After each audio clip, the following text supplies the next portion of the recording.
after working on this book. I mean, I think about food and food safety every day. And every time I eat, I think about what's on my fork and what's on my kid's fork.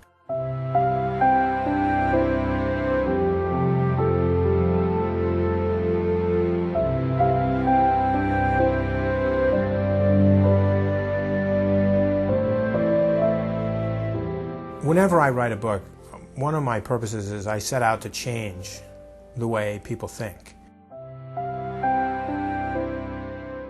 Best-selling author Jeff Benedict has changed the way people think throughout his writing career. But it would be his own thinking that changed when he wrote Poisoned, the true story of an epic food safety disaster that transformed thousands of lives, including Jeff's.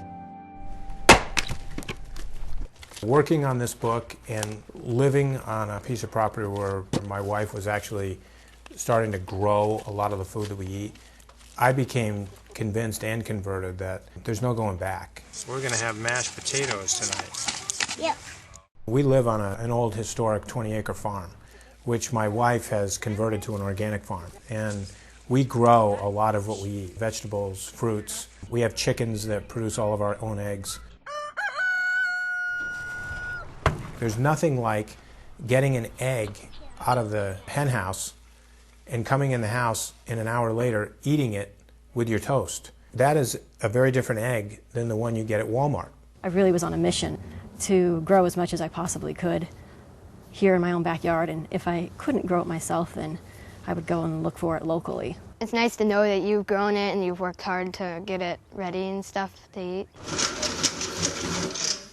This is a good word. I don't know that it's that hard, but... As they redesigned their way of life, even education became homegrown on the Benedict farm. Do they rhyme? Okay, go ahead and circle. But throughout all these changes, one thing remained the same. Lydia continued to urge Jeff to write a book about food safety. The more she'd raise issues about food safety and stuff, I was getting more and more intrigued. And finally, after we changed the way we eat, I was persuaded to really look into it. And it seemed to me that the most natural way to get at this would be to take a foodborne illness outbreak and build a story around the outbreak. And so I went looking for outbreaks.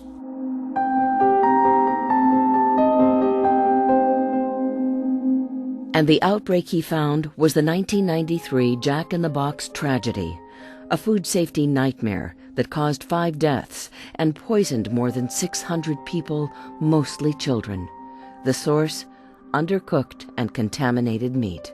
Hamburgers are a big part of our culture. And all of a sudden, when children started dying because they'd eaten hamburgers, people were going, well, wait a minute, what's going on here? The Jack-in-the-Box outbreak, to me, has had more impact on the direction of food safety and food policy in the United States than anything since the publication of The Jungle. I mean, it was big in every way.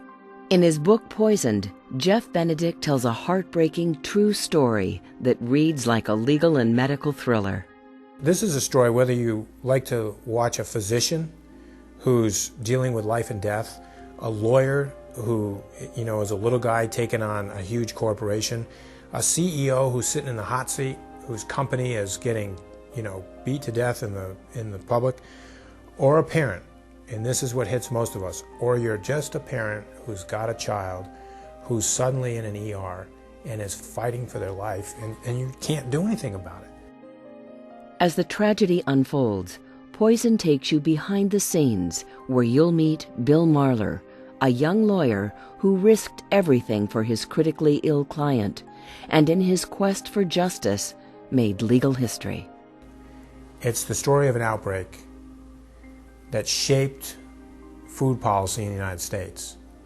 And it's the story of a man who finds his path, his mission in life, through one of the worst tragedies in the last 20 years. Poisoned is a story of hope as we follow Brianne Kiner, a little girl in a coma, lingering between life and death for more than 40 days. It was an amazing turnaround that you could only call a miracle. And the great thing was she had a sign above her bed that said, "Expect a miracle," throughout the time she was in the hospital, and they got one.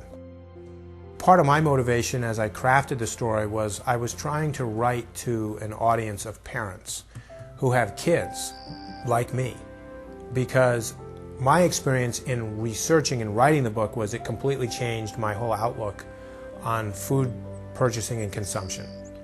And I hope that it has an impact on lots of other parents who read this.